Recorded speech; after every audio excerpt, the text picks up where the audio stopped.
श्रीकृष्ण परब्रह्मणे नमः। वसुदेवसुतं देवं कंसचाणूरमर्दनं देवकी परमानन्दं कृष्णं वन्दे जगद्गुरुम्। अतसी पुष्पसङ्काशं हारनूपुरशोभितं रत्नकङ्कणकेयूरं कृष्णं वन्दे कुटिलालकसंयुक्तं पूर्णचन्द्रनिभाननं विलसत्कुण्डलधरं कृष्णं वन्दे जगद्गुरुम्।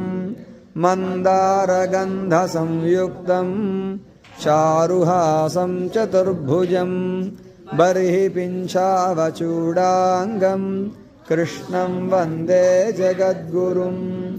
उत्फुल्लपद्मपत्राक्षं नीलजीमूतसन्निभं यादवानां शिरोरत्नं कृष्णं वन्दे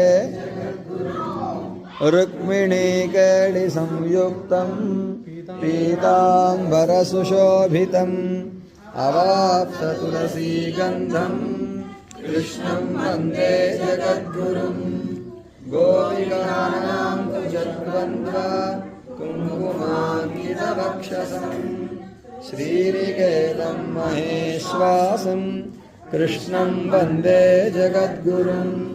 श्रीवत्साङ्कं महोरस्कं वनमालाविराजितं शङ्खचक्रधरं देवं कृष्णं वन्दे जगद्गुरुम्।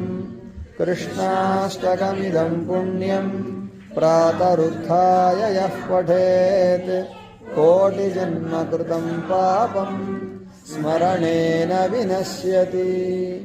बोलो वृंदावन विहार लाल की।